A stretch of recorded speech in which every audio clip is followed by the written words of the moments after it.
Hello everybody, today we're going to be replacing both left and right wheel hubs and bearings on the back of this 2006 Volvo XC70.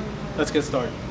In order to replace the rear hub assembly, we're going to have to first remove the brake caliper bracket, brake rotor, and ABS sensor connected to the rear spindle on this car. We're going to start by removing these two plastic caps.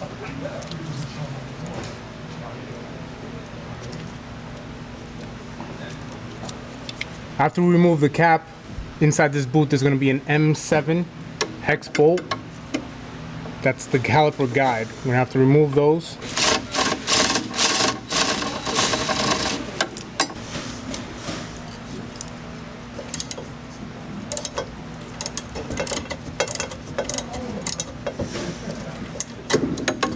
We just broke those guides loose. We didn't take them out all the way because there's an ABS sensor that rides on the brake hose that leads up to a bracket on the spindle and a sensor that's also mounted on the spindle. I want to remove that before I remove the caliper. There's a U-shaped bracket that holds the ABS sensor. You just want to lift up on that. Pull it out of the way. On the back you'll see this 8mm bolt holding the sensor to the back of the hub. Go ahead and break that one free.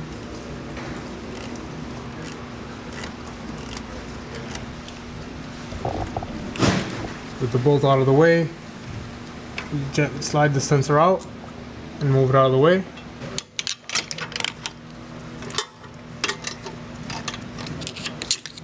And while we're here, we'll take out the brake rotor set screw.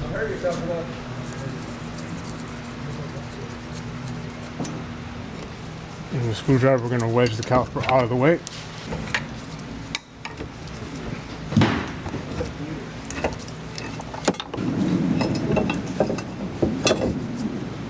While we're here, we're going to clean up the brakes just a little bit, make it a little cleaner while we work.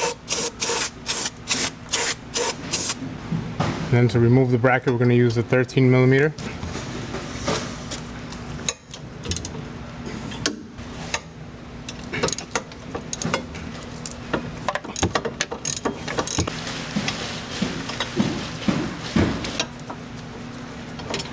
Set this to the side.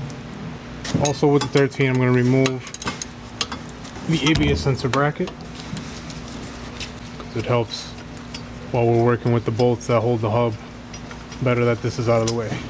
Back at the front, we're going to go ahead and remove our rotor.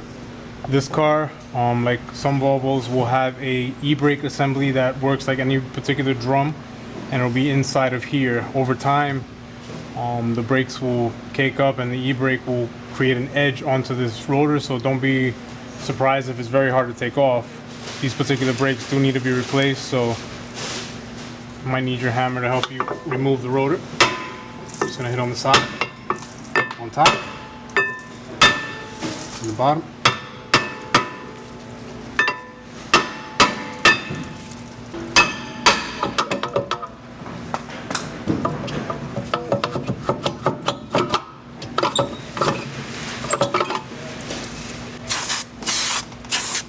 Better to work on clean surfaces.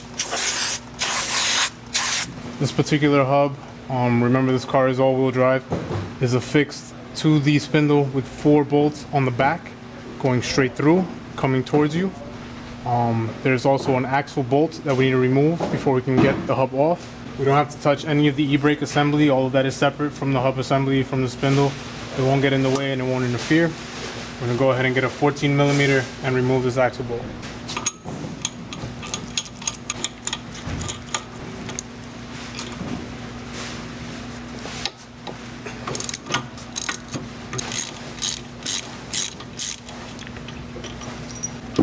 We can move on to the back of the spindle and those 4 bolts that I mentioned holding it.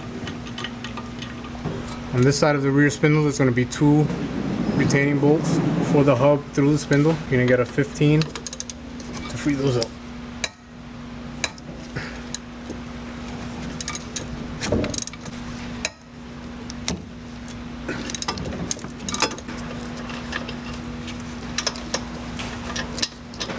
While we're on this side, I'm going to also remove the shock mounting bolt to the spindle, and I'll show you why in a second. Also using the 15.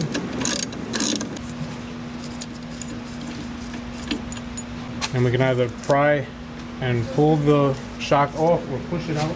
When you do this, the whole assembly will move up a little bit. This is normal. Typically, we will not need to remove the shock for this particular job, but it makes it a lot easier on this particular bolt back down here. As the control arm is forced down by the pressure of the shock, it wedges up and it makes getting to this last bolt here very difficult. So I like to remove the shock just to get it out of the way so we have enough room. This particular bolt will actually not come out. We'll free it, we'll release it from the spindle, we'll get it as far out of the way as we can, but we actually won't take it out. It'll stay right there. What we'll do is we'll get two 15s and another 15 wrench on the bottom.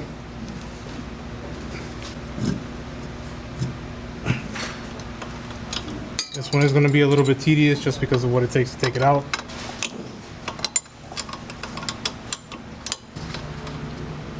You see it's completely backed out of the hub. It's free.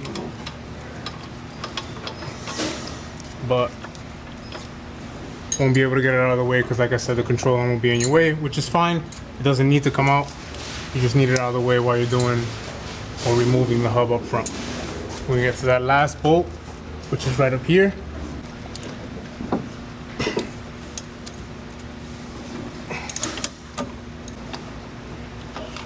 okay, right now there won't be anything actually holding the hub on aside from rust along the edge of the opposite side of the hub as it attaches to the spindle.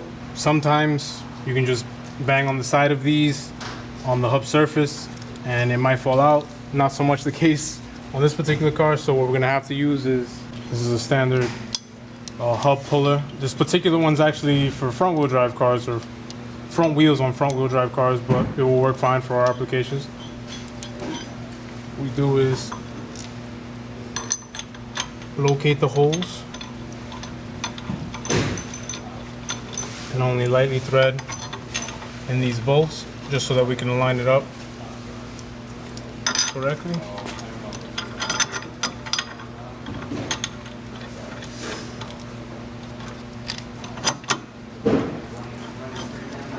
Before we tighten it down, we want to make sure that we're straight on where the stem would be going through the center of the hub, meeting up to the axle. Looks like we are. As I said before, this particular tool is not really for this application. So what we're gonna have to do, since this bolt is not long enough, is use a socket extension and a small socket to rest along the inside of the axle.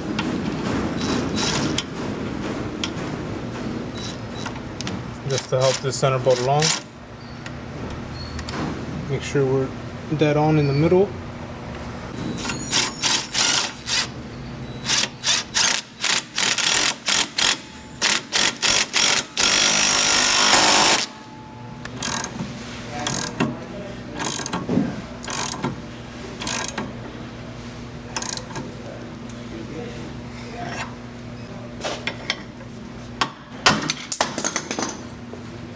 Perfectly fine for that to fall out. That's usually how it goes.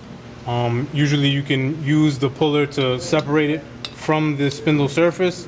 If not, a couple of whacks with the hammer will help it along the way. If it falls out, it falls out. There's nothing else in the way, nothing, you know, that could get damaged on the way out, so it's not a problem. The only thing actually holding it so snugly was the rust that builds up inside the spindle from the surface material of the wheel assembly. So what we're gonna do is we're gonna take a wire wheel and some brake cleaner. We're gonna clean this area up here. Take our brush and just clean along this edge.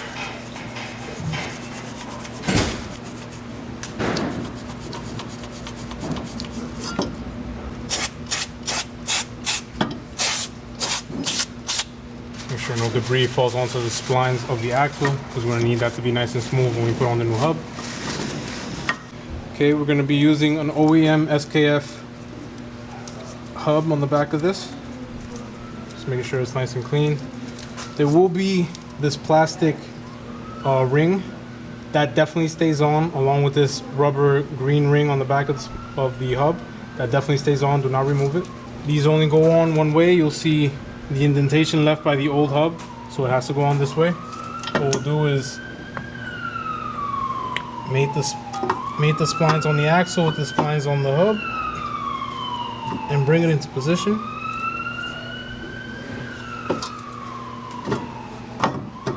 Best we can. Mind you, it's not gonna fall flush onto the spindle surface. That's perfectly okay. You just wanna make sure your axle is in and you're lined up as best you can. We're gonna go out back to that one bolt that we left in position on the back. I'm gonna show you what we're gonna do with that now. What we're gonna do is we're just gonna walk the old bolt into the new spindle, because we're gonna use these bolts to bring the hub in flush to the spindle. So hand tight for now is just fine. And in a cross pattern, we're gonna use a 15 wrench on this hub bolt first. Just a few turns, just so we can bring in the hub.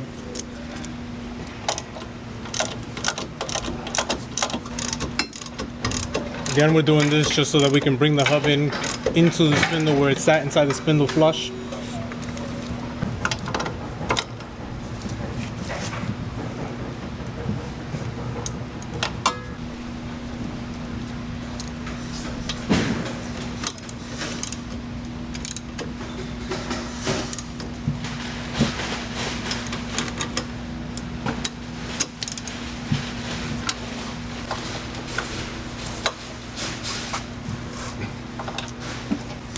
Walk this one in as far as we can.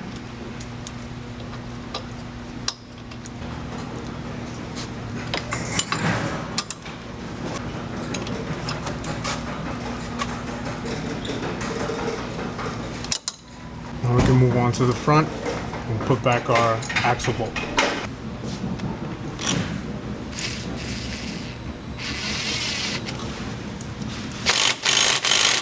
As we mentioned before, this car did need brakes, so what we're going to do is we're going to be replacing the hub, the disc, and the pads. We're going to be using the Bosch quiet cast rotors in the back here. We're going to set the rotor back in place, and then we're going to put the set screw in. Using 10 mil, we're going to tighten it up. Just hand tight. We're going to grab our caliper bracket. Set it back into place and set in the two 13mm nuts.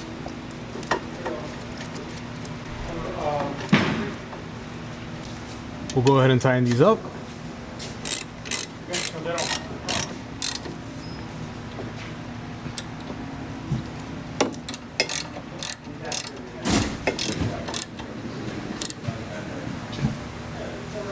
With those Bosch quiet cast rotors, we're going to match up those rotors with the Akebono ceramic rear pads. We're going to set the outer pad on to the brake caliper bracket. After, we can take the other pad, set it inside the caliper piston, snap it into place.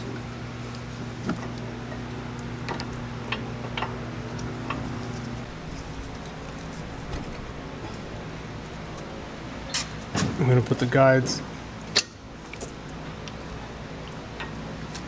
back into the caliper bracket using that M7 hex.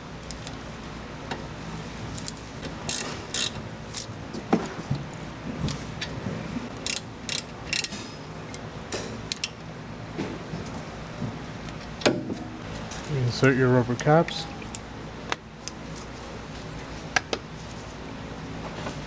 We tuck the ABS sensor out back so we didn't damage it. Bring that back around.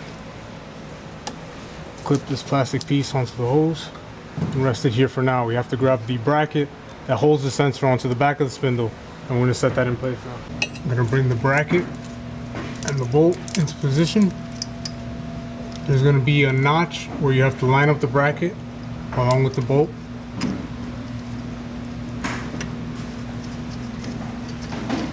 And 13mm. We're going to tighten that.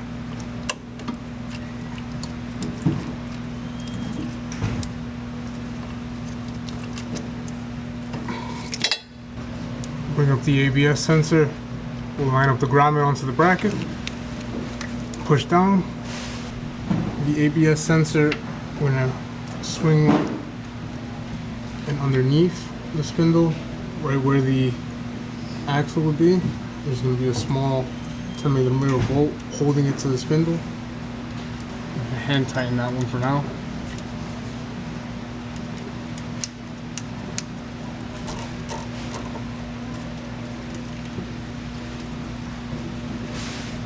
I'm gonna loop in this clip, grabbing from one side,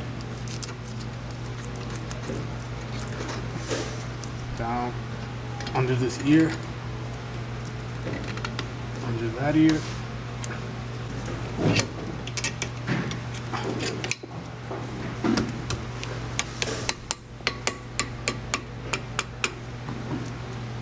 Nice and rested. For this last step, what I'm gonna do is I'm gonna put 2 lug bolts here.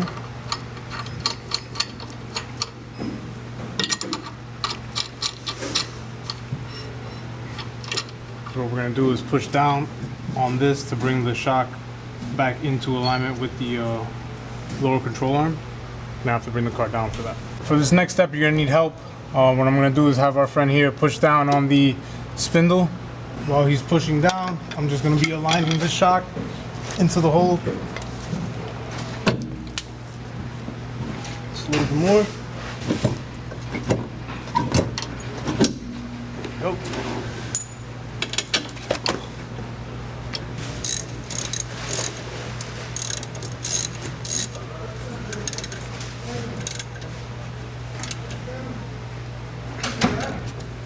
Well, everybody, that's how we replaced the rear wheel hub bearing assemblies on this 2006 Volvo XC70. If you have any questions or want to give us a call, our number is 1-877-634-0063. Thanks again for watching.